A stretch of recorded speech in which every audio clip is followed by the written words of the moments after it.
ગઈકાલે આપણે જે જોયું 15 કરોડની વાત સામે આવી કે ભાઈ જે ધારાસભ્યો હશે અથવા તો જે ઉમેદવારો હતા તેમને ખરીદવાની વાત પણ સામે આવી। તમારી પાસે જવાબ લઈશ, પરંતુ અત્યારે અન્ના હઝારે प्रतिक्रिया આપી રહ્યા। और दूसरे पारे में शराब की बात मैं पहले से बताया है, आचार को शुद्ध रखो, विचार को शुद्ध वो उनके दिमाग में नहीं रहा और उसके कारण आज वो इलेक्शन में हार गए, कम वोटिंग हुई है। तो क्या अन्ना भ्रष्टाचार जो उनके नेताओं के ऊपर जो भ्रष्टाचार के आरोप लगे थे, तो क्या वो भी इस नाकामी के पीछे जो जिन उनको कम सीट मिली है वो भी वजह रही? भ्रष्टाचार उनके ऊपर भ्रष्टाचार क्या अरविंद केजरीवाल हो या उनके कई नेता हो, उनके ऊपर भ्रष्टाचार के आरोप लगे थे, क्या ये वजह हो सकती है जो उनके कम सीट चुनकर आए हैं? राजनीति में आरोप प्रत्यारोप होते रहते हैं,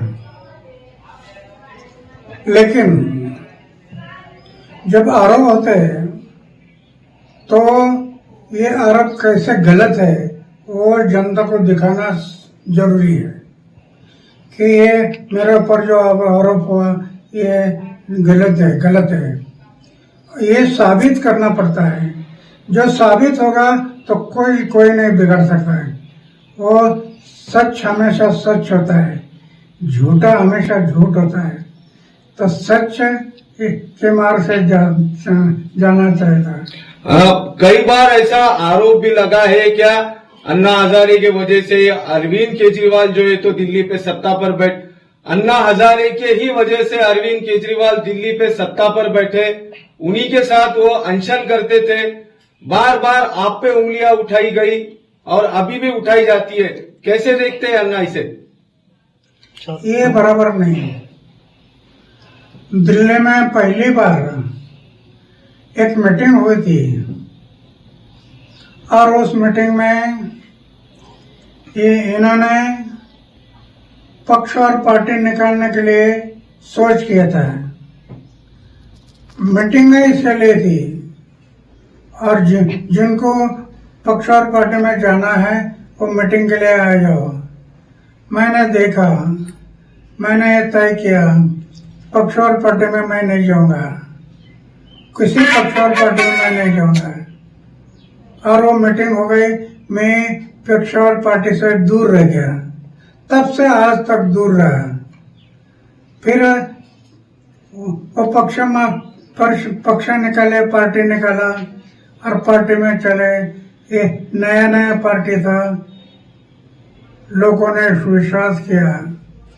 आगे चलकर शराब की बात, शराब के दुकान निकालना, शराब के बिक्री के दुकान बढ़ाना, पैसा सामने आ गया और उसमें से वो उसका इमेज खत्म हो गया। तो हमने कहीं ना कहीं બિલકુલ ઋત્વિજભાઈ આપની પાસેથી જવાબ, કારણ કે 15 કરોડની વાત ગઈકાલે સામે આવી કે જે ઉમેદવારો છે આમ આદમી પાર્ટીના તેમને લાલચ આપવામાં આવી છે અને ગઈકાલે આમ આદમી પાર્ટીની બેઠક પણ મળી, ભારતીય જનતા પાર્ટીની પણ બેઠક મળી। થોડો અલગ સવાલ એટલા માટે કરું છું, અત્યારે પરિણામોને સાઈડ પર રાખીને ભારતીય જનતા પાર્ટી ઉપર જ કેમ આક્ષેપ લાગે છે ખરીદવાના, નેતાઓને ખરીદવાના, ઉમેદવારોને ખરીદવાના, ધારાસભ્યોને ખરીદવાના?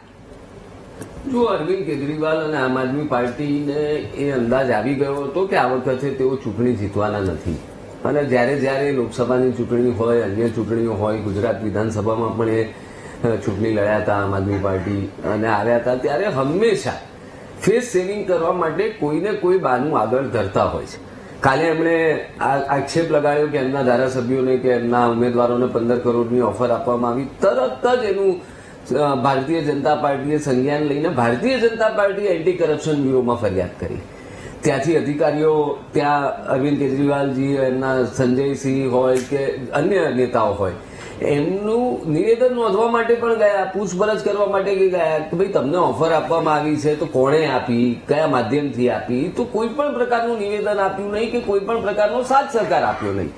એટલે માત્ર ને માત્ર પોતાની હારનું ફેસ સેવિંગ કરવા માટે થઈને અરવિંદ કેજરીવાલ એન્ડ કંપની આ પ્રકારના જુઠ્ઠાણા લગાવતી હોય છે. અમારે કોઈને ખરીદવાની જરૂર નથી.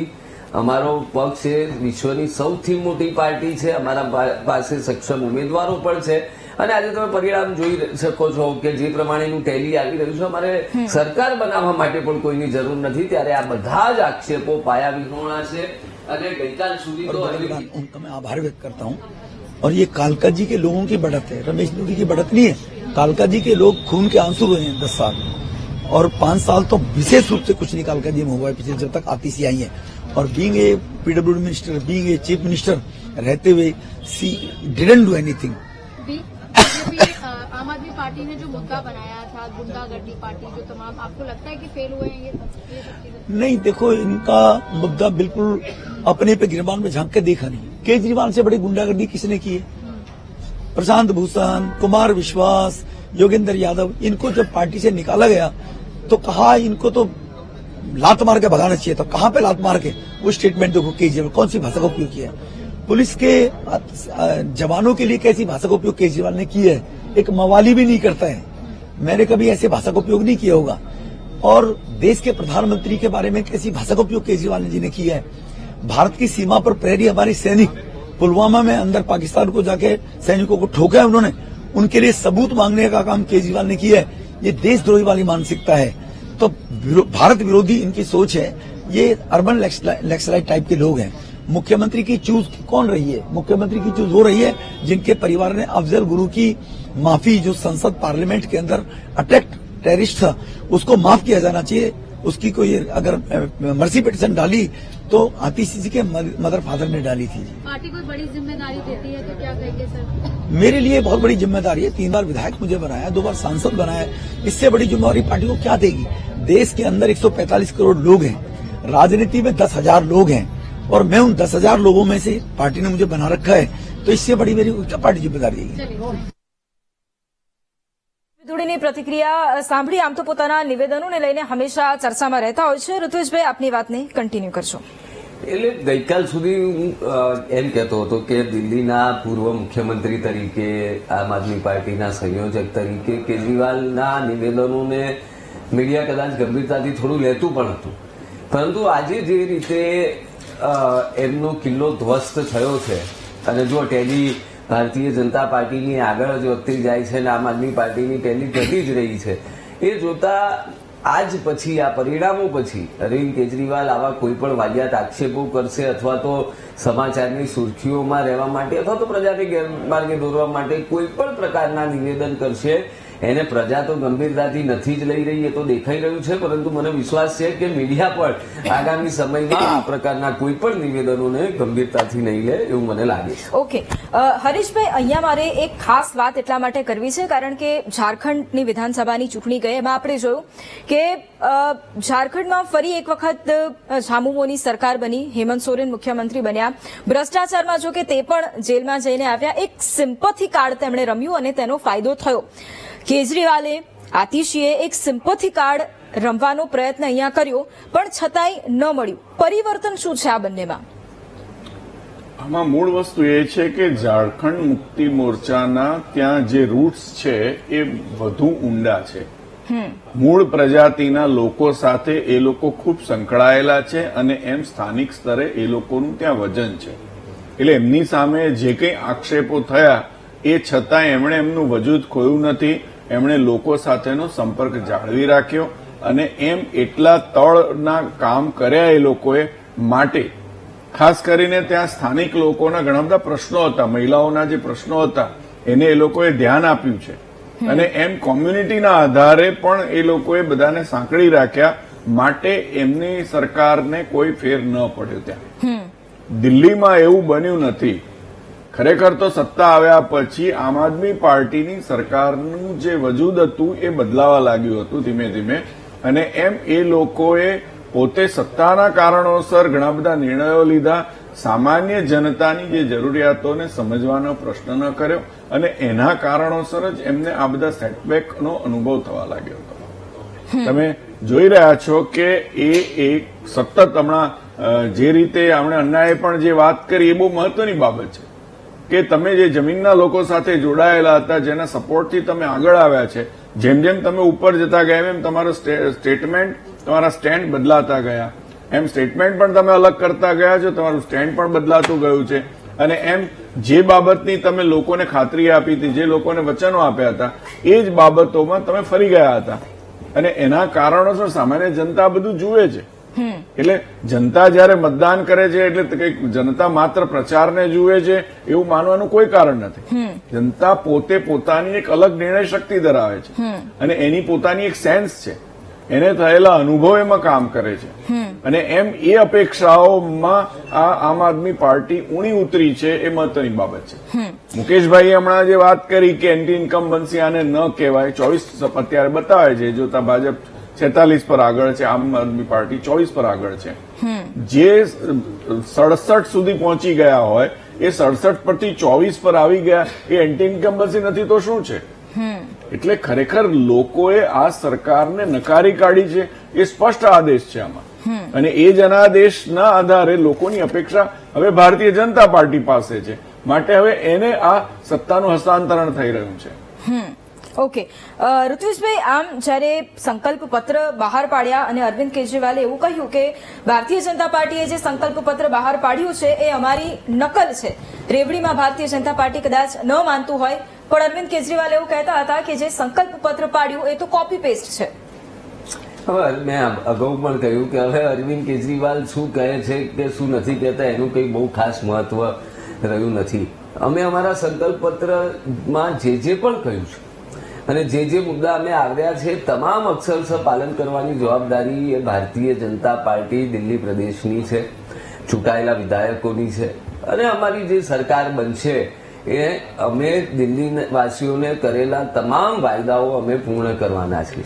એક વસ્તુ અહીંયા બહુ સ્પષ્ટ જાણી લેવાની જરૂર છે કે અણઆવડત ધરાવતા લોકો, જેની કોઈ આઈડિયોલોજી ન હોય, જે માત્ર ને માત્ર આમ આદમી પાર્ટીના સહારે આમ આદમીના લોકોના ખભે બંદૂક રાખીને જેમણે સત્તા મેળવી અને જે રીતે એ સત્તાને બચાવી ન શક્યા, લોકો માટે કામ ન કરી શક્યા, પોતાના ઘર ભર્યા, ભ્રષ્ટાચાર કર્યો, શીશ મહેલ બનાવ્યા, શરાબ નીતિમાં ભ્રષ્ટાચાર કર્યો, દિલ્હીના લોકોને શરાબમાં 1+1 બોટલ જેવી છૂટ આપવામાં આવી. આ બધી જ બાબતોથી કંટાળીને આજે લોકોએ એક આદર્શ વિકલ્પ પસંદ કર્યો છે.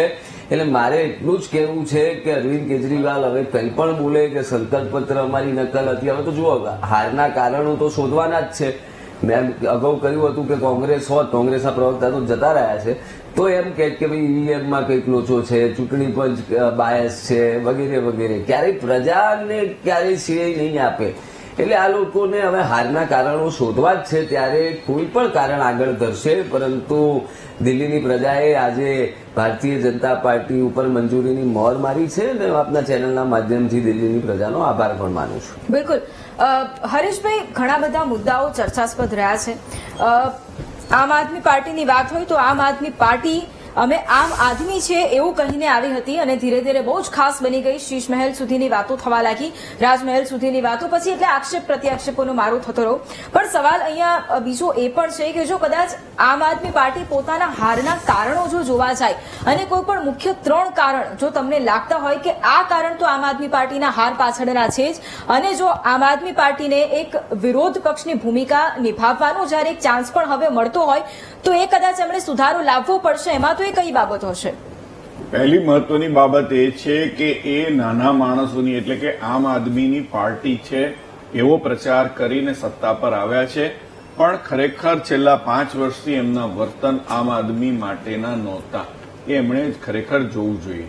બીજી વસ્તુ કે તમે કરવેરાના જે પૈસા લોકો આપે છે એ પૈસાનો દુરુપયોગ કરો છો, ફ્રી બીજના નામે લોકોને લલચાવો અને એમ વીજળી, પાણી, બીજી બધી ઘણી ફેસિલિટી ફ્રી આપવાની જે જોગવાઈઓ કરો છો એનાથી લોકો લલચાવાના નથી અને એ તમારી વોટ બેંક બનતી નથી. એ પણ એક બીજો સંદેશ છે. અને ત્રીજી બાબત, તમારે અરીસા સામે ઉભા રહી અને તમારું વર્તન કરવાનું છે અને એમ ખૂબ જ તમારી પારદર્શકતા હોવી જોઈએ. જે રીતના આક્ષેપો સરકાર સામે થવા માંડે એમની પાસે કોઈ ખુલાસો નહોતો.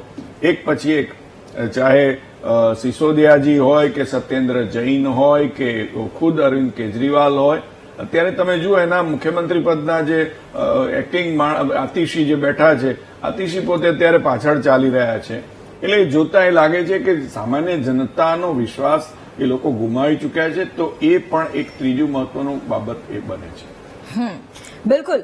અને જે પ્રમાણે અત્યારે પરિણામો આંકડાઓ ફ્લક્ચ્યુએટ થઈ રહ્યા છે, ભારતીય જનતા પાર્ટીની બેઠકો સ્વાભાવિક રીતે વધી રહી છે, પરંતુ એ નકારી ન શકાય કે આમ આદમી પાર્ટીનો એક સફાયો થયો છે, પરંતુ હજી પણ એ વિરોધ પક્ષની ભૂમિકામાં તો આગળ જોવા મળશે.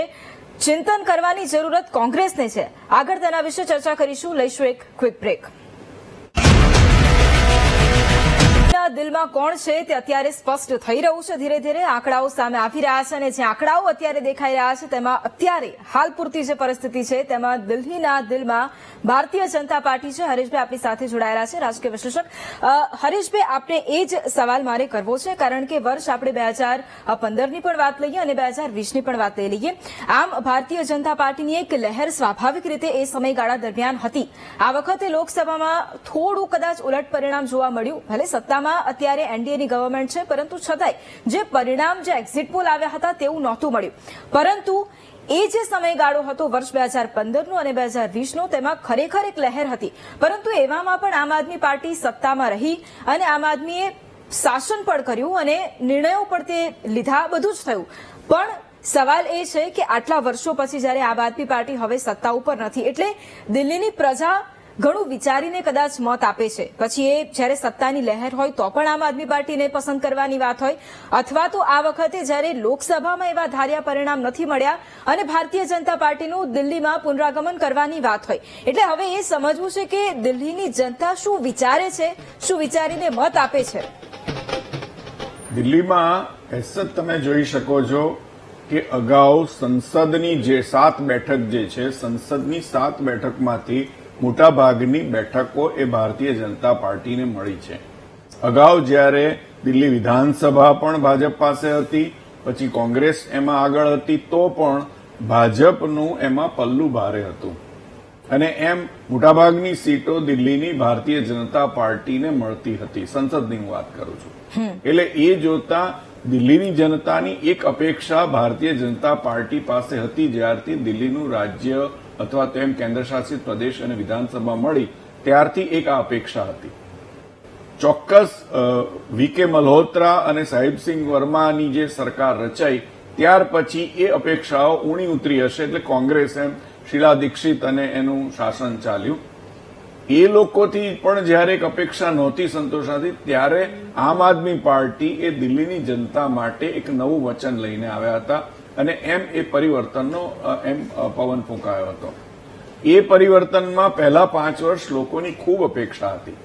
તમે જુઓ, શરૂઆતમાં એમને 62 થી 63 બેઠકો મળી અને એમ બીજી ચૂંટણીમાં એમને એ લગભગ 67 જેટલી બેઠકો મળી હતી.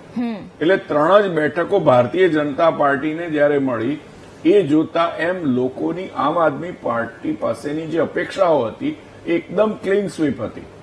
અને એ જોતા એ પરિણામોની જે એમની ગણતરી હતી એ કદાચ ઊણી ઉતરી એમ કહી શકાય. કારણ કે લોકો એમ જે સરકારને રચે છે, ખાસ કરીને દિલ્હીની અંદર, નવી દિલ્હીમાં મોટા ભાગે સરકારી વર્ગ છે. જૂની દિલ્હીમાં એક મધ્યમ વર્ગ અથવા તો લોઅર મિડલ ક્લાસ જેને કહીએ એમ એ પ્રકારના લોકો ત્યાં વસે છે. એ લોકોની બહુ મોટી અપેક્ષા છે. એમ જે મધ્યમ વર્ગ અથવા તો નિમ્ન મધ્યમ વર્ગ જે છે ત્યાં એની બહુ જ મોટી અપેક્ષાઓ સરકાર પાસે હોય છે. એમ દિલ્હીની અંદર એ લોકો એ અપેક્ષાઓ માટે ઘણી બધી બાબતને ધ્યાનમાં રાખે છે અને એમ સરકારે શરૂઆતમાં વીજળી મુક્તની વાત કરી, એમ પાણી વિનામૂલ્યે આપવાની વાત કરી, એમ મોહલ્લા ક્લિનિક અને એ બધી બાબત. એટલે શરૂઆત ખૂબ સારી લાગી. લોકોને એમ લાગ્યું કે હવે નાના માણસોના જે પ્રશ્નો છે એ ઉકેલાશે, નાના માણસોને હવે સાંભળવામાં આવી રહ્યા છે. એના મંત્રીઓ, એના ધારાસભ્યો એ લોકોના સંપર્કમાં હતા. પછીના 5 વર્ષમાં આ બધી વસ્તુઓ ધીમે ધીમે વેગળી બનવા માંડી અને લોકોને હવે ધીમે ધીમે ખ્યાલ આવવા માંડ્યો કે ખરેખર હવે જે આમ આદમી પાર્ટી છે એ આમ આદમીની પાર્ટી નથી, પણ હવે એક રાજકીય પાર્ટી છે અને એણે રાજકીય રીતે પોતાના સપના જોવા માંડ્યા. પંજાબમાં એમને જે સફળતા મળી એ જોતા હવે એમને એમ પણ લાગતું હતું કે ગોવા જેવા રાજ્યમાં કે ઇવન ગુજરાતમાં પણ પ્રવેશ કરીશું અને એમ આગળ વધવાના એ લોકોને ચાન્સીસ મળ્યા. તમે જુઓ, ઇવન ગુજરાતમાં પણ એ લોકોને સફળતા મળી, પણ એ દ્રષ્ટિએ જોઈએ તો હજી એ કંઈક આગળ કંઈક કરે એ પહેલા એમની સામે જે માછલા ધોવાવાના શરૂ થયા, એમની સામે જે ભ્રષ્ટાચારના આરોપો મુકાયા, એના એ લોકો સ્પષ્ટ રીતે જવાબ ન આપી શક્યા. સામાન્ય માણસને એનો જે જવાબ ગળે ઉતરવો જોઈએ એવો કોઈ જવાબ એ લોકો આપી શક્યા નહોતા.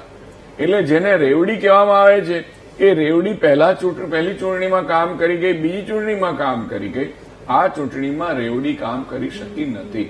એટલે સામાન્ય જનતા પણ સમજે છે કે જે કંઈ મળે છે એમાં બધા ખુશ હોય, પરંતુ છતાંય રાજકીય રીતે નાના માણસની પણ એક દ્રષ્ટિ હોય છે અને એ દ્રષ્ટિમાં દરેક કે એમ એ ઉણા ઉતરે તો એ લોકો ચલાવી લેતા નથી. બિલકુલ.